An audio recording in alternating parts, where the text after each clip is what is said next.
asalaamu calaykum ku soo dhowow sheeko cusub oo ku saabsan basaasadii carbeed ee ugu caansaneed sirdoonka israa'iil ee muusaad amiina almufti. marka hore aan eegno hordhaca sheekada.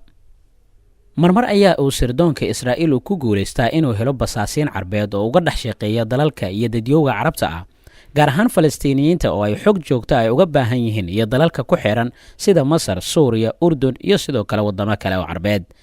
buuggani waxa uu ka warramayaa amiina almufti oo ahayd gabar carbeed oo kaalmaha hore kaga jirta liiska dadka carbeed ee laga dhigay basaasiinta yuhuudda u adeega.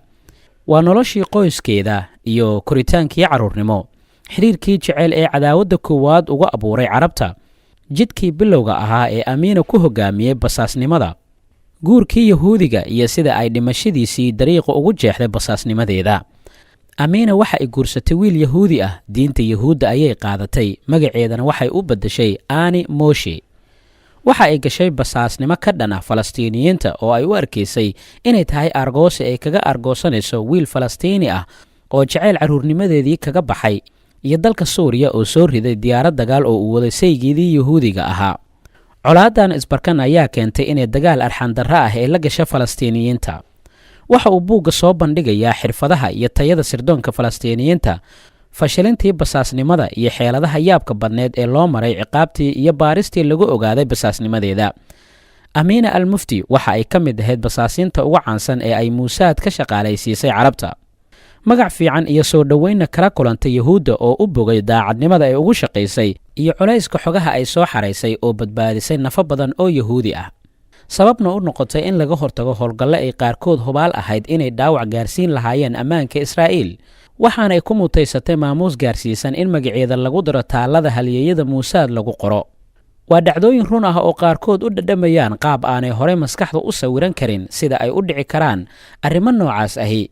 sida qoraaga buuggan fariid alfaluuji uu tilmaamay, aamina almufti waa gabar qurux badan oo aanay dhaayuhu raggu aysan marnaba u dhammayn karaynin, oo ku darsatay cudooni joog iyo jirbale. waxa u sii dheeraa maskax badnaan iyo faham aad u heer sarreeya. tilmaamahaas oo ay yartahay ciday isu raacdo ayaa iyaduna u suurto gelisay in ay dhex gasho ururada hubaysan ee falastiiniyiinta ee xarumahooday ahaayeen dalka lubnaan, gaar ahaanna bayruud iyo koonfurta dalkaasi lubnaan.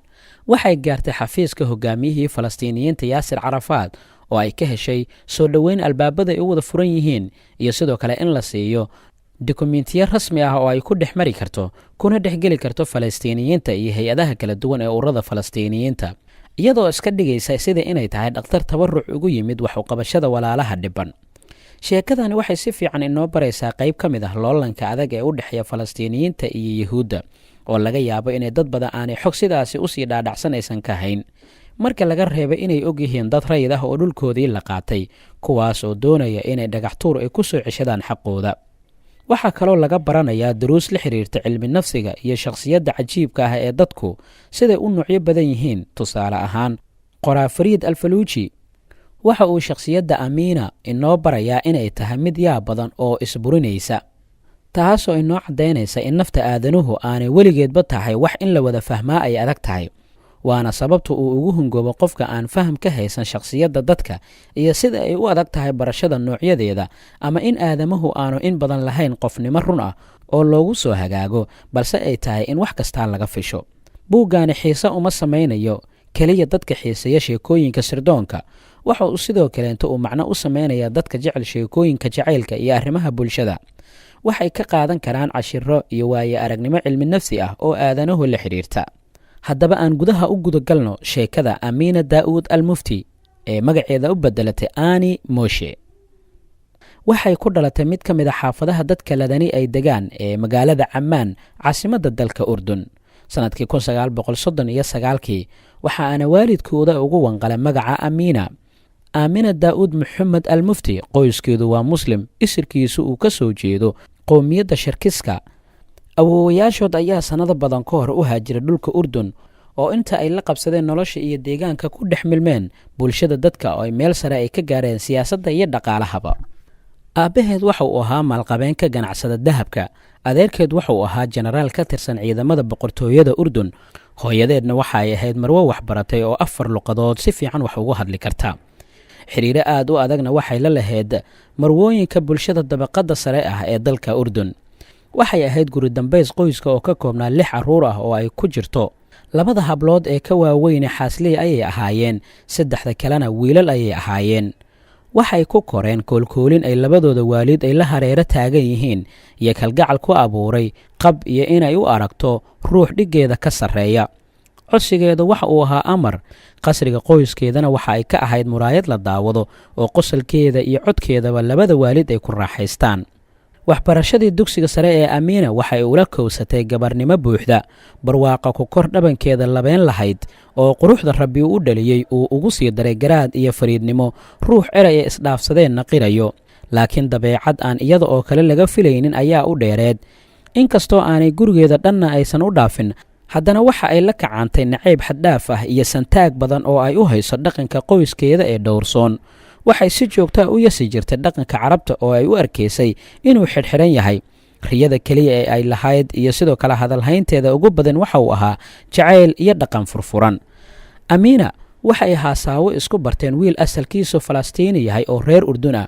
jacayl aan xuduud lahayn ayaa ay wiilkaasi ay u qaaday, laakiin waa ay ku hungowday. markii xilli uu qalbigeeda god weyn ku yeeshay ayuu uu si kedisa uga gaabsaday.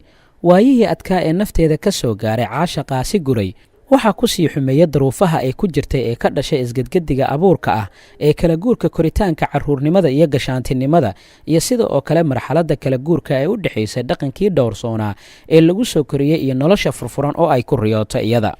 wiilkaani kama uu tegin oo keliya Amiina, waxa uga daldoorsaday inan da'deedii oo kale ah balse deganaansho iyo quruxda ay u dheer tahay. maalin maalmaha ka mid ah ayaa iyada oo warmoog ah ay heshay warqad ka nixisay oo aanu dhihi karno waxay noqotay warqaddii nolosheedii iyo mustaqbalkeedaba beddashay. waa Basaam oo u sheegaya inuu kaga baxay haasaawihii iyo jacaylkii. weliba kama uusan tegin ee aflagaado iyo ereyo xun ayaa u sii raacay warqadda. waxa aad tahay danaysata kibir badan, si fudud isaga caroota oo dabeecad bahal leh. waa suurtagal inay ahayd qofkaas uu sheegay Basaam, laakiin naxariis darre ayay ahayd inuu isagu daro ka tegis iyo hadalladaasi qalafsan.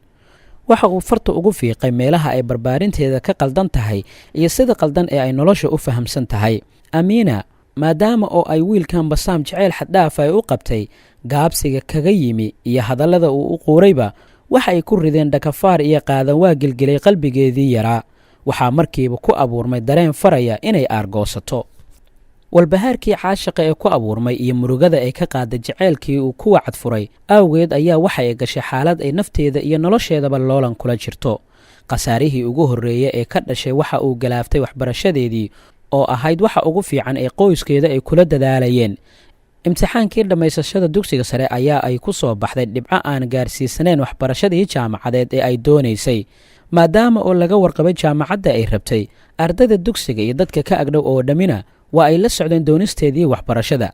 Amiina waxaa ku adkaatay inay ku dhex noolaato bulshadan og in jaamacaddii ay dhigataa ay tahay mid aanay iyadu dooran ee dhibcaha hooseeya ee imtixaanka ay heshay ay geeyeen. wejigabaxaas ay kala kulantay natiijadii imtixaanka iyo imtixaankii jacaylka ee ugu horreeyey awgii waxay Amiina ku tashatay in waxbarashada jaamacadda ay u doonato dalalka Yurub. xilligaasi dadka sida qoyska Amiina aadka u ladan dalka Urdun waxaa caado u ahayd inay ubadkooda ay waxbarasho ugu diraan dalalka Yurub. sanadkii 1957 ayaa Amiina al-Mufti waxay ku biirtay jaamacadda Vienna, waxaana ay degtay guri tirsigiisu uu yahay St. Johannon 56. laakiin markii ay dhowr toddobaad deganeed gurigan ayaa ay u gurtay dhismaha hoyga ardada ee jaamacadda ay dhiganaysay, qaybta loogu talagalay ardada shisheeye. durbadiiba noloshii cusbeed ee Amiina waxa ay gelisay farxad iyo rayn hor leh, jawigeedii diile leh oo ay nafta uga sheekaysay inay ugu yaraan ka soo durugtay dhaqankii tolkeeda ee ay u arkaysay inuu xidhxidhan yahay. hase ahaatee nolosha ay ku farxaysay waxay dhalan rogtay shakhsiyadeedii iyo hab dhaqankeedii lagu abaabiyey. waxaa qolka la deganaa ardayad aad u furfuran oo dhammaysatay kulliyadda caafimaadka ee jaamacadda. waxa uu magaceedu u ahaa Julie Patrick oo u dhalatay dalka Koonfur Afrika. waxay waaye aragnimo dheer u lahayd nolosha reer Yurub, goobaha leyrsiga iyo dalxiiska loo tago ee magaalada Vienna, iyo xurriyadda aan dhammaadka lahayn ee ay dareemi karto inan ka timid dunida barigu. Julie waxay Amiina bartay sigaar nuugista. waxay uga digtay inay wiilasha wax xiriir ah iyo saaxiibtinimo ay la yeelato, maadaama ay uga imaanayso khatar ah inay uur qaado, taasina ay mustaqbalkeedii waxbarasho mugdi gelinayso. laakiin talada taas beddelkeeda ay siisa ayaa ahayd in baahideeda jinsiga ah ay ku damin karto dhaqan aan hore niyadda aamino ugu jirin oo ah xiriirka dadka isku jinsiga ah. Julie Patrick waxay Aamina ku qancisay in macaamilkaasi uu yahay kan ugu habboon ee ay nafteeda ku qaboojin karto iyadoo aan khatar dambe iyo cawaaqib ka dhasha aysan ka baqaynin, taas oo ay ku qanacday lana bilowday dhaqan xumadaasi. muddo markii ay wadeenna waa ay qabatintay balwaddaasi. waxa ay gaadhay heer aanay kaba maqnaan karin xiriirka jinsiga ah ee dhiddiga la midka ah ay wax moodayso. qajilaadii ay dhaqankii carbeed kala timid iyo anshixii islaamka ee lagu soo barbaariye ku raad lahaa ee ay iyadu u arkaysay inuu yahay dabar nolosheedii raaxada u diidan, labada dhinac ayay isaga tuurtay. halkaa ha inoo joogto sheekada ku saabsan basaasadii carbeed ee muusaad uga caansaneed Amiina al-Mufti. waa inoo qaybta dambe insha allah. muuqaalkan muuqaalka xiga intaan ku kulmi doono waxaan idinkaga tegayaa sidaa iyo nabadgelyo. wasalaamu calaykum waraxmatullaahi wabarakaatuh.